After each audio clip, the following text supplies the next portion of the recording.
Few parts of the human body stir as much fascination, mystery, and cultural debate as the female nipple. Despite its small size, it carries enormous emotional, neurological, and social significance.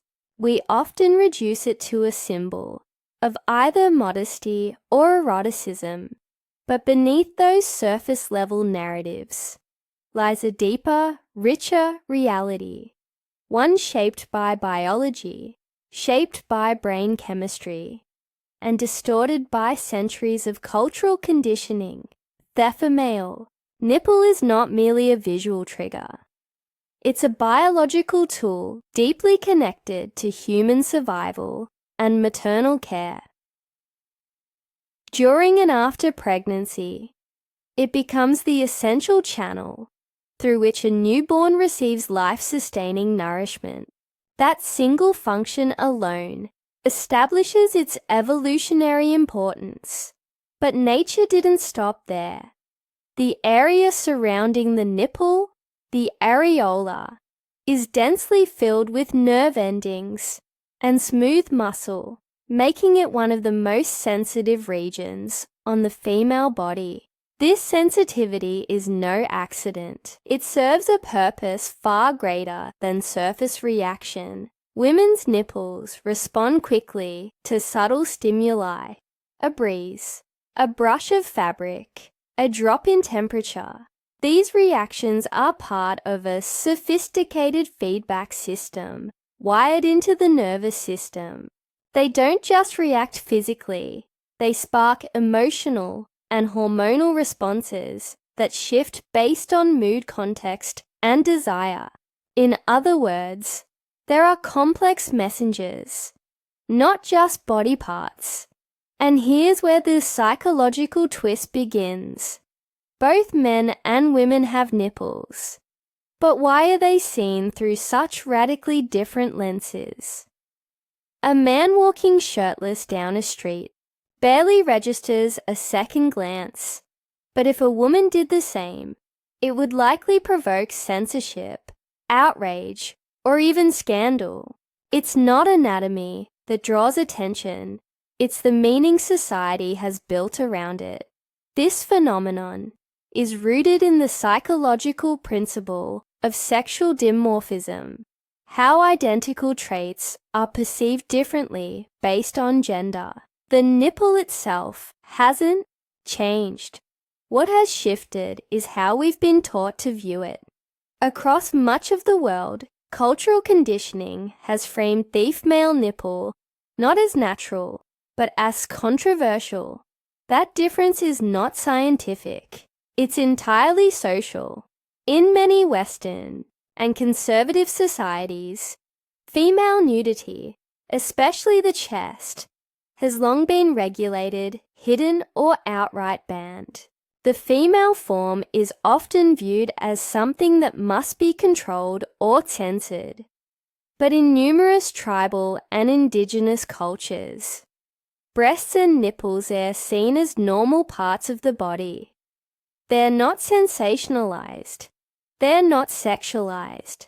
They just... And that contrast is telling. Psychology research reveals that our emotional reactions to body parts are not hardwired. They are learned. We are trained often, unconsciously, to associate certain parts of the body with shame or sex, and the more we hide or forbid them, the more powerful they become in our minds. This is what makes the female nipple so psychologically charged in repressed cultures. It's not the nipple itself, but the aura of secrecy surrounding it.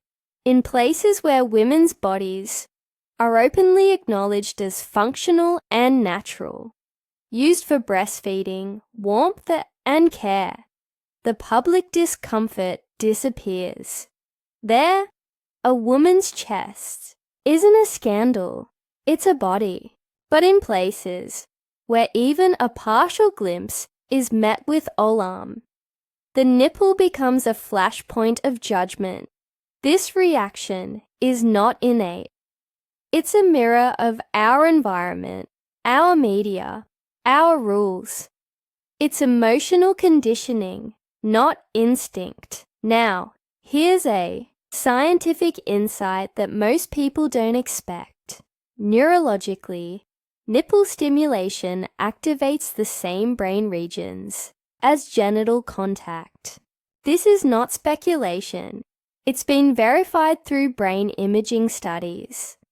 The somatosensory cortex, the region that processes touch, lights up during nipple stimulation just as it does during sexual intimacy.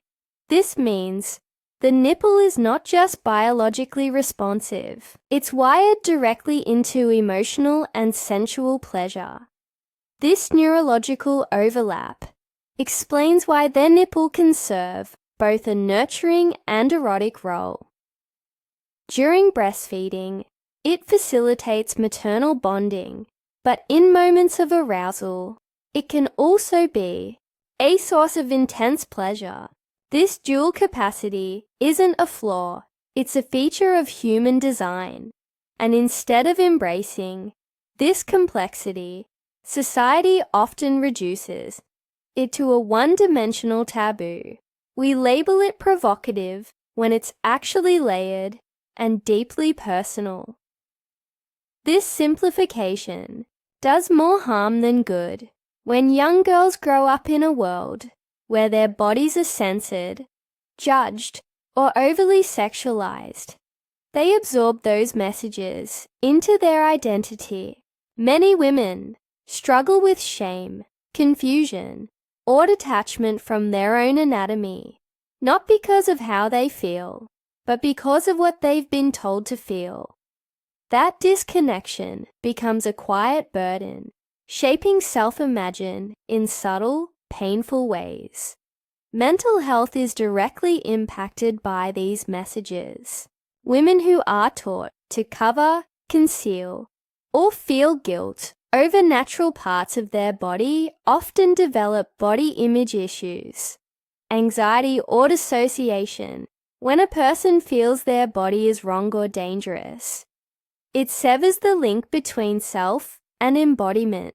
Healing begins when we shift from control to acceptance, from silence to open conversation about what the body truly is. By contrast, body-positive education and honest informed discussions can lead to empowerment.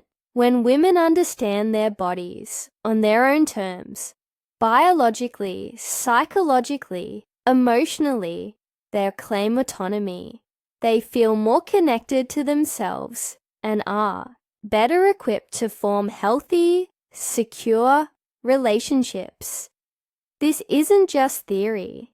It's something supported by a year of research in self-esteem and psychological well-being.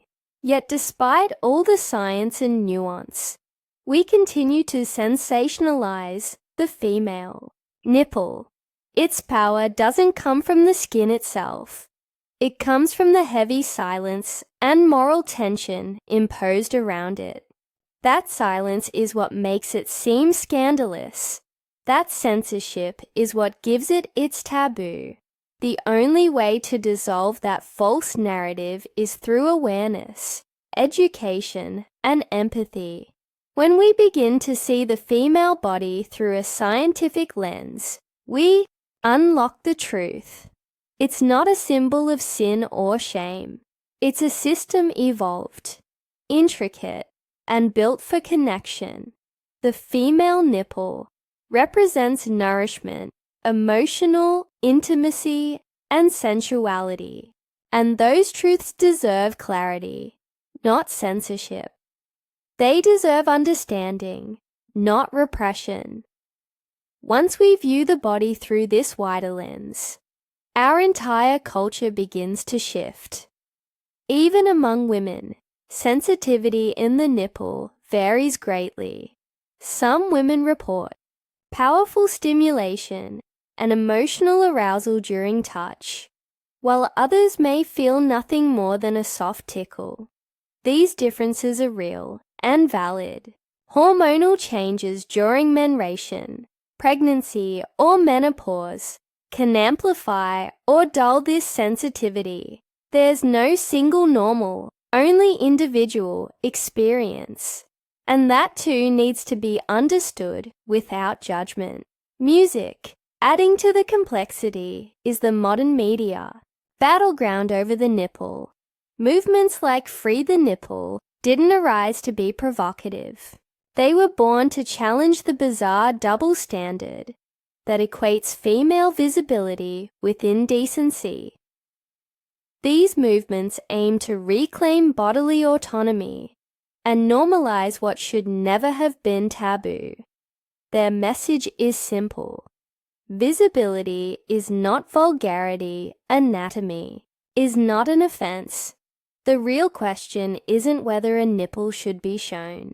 The question is, who gets to decide, and why does that decision carry such emotional power? On social platforms, a man can post shirtless selfies without issue, while a woman might face deletion, bans, or moral outrage for the exact same image. The algorithms themselves reflect our bias flagging female skin while approving male exposure.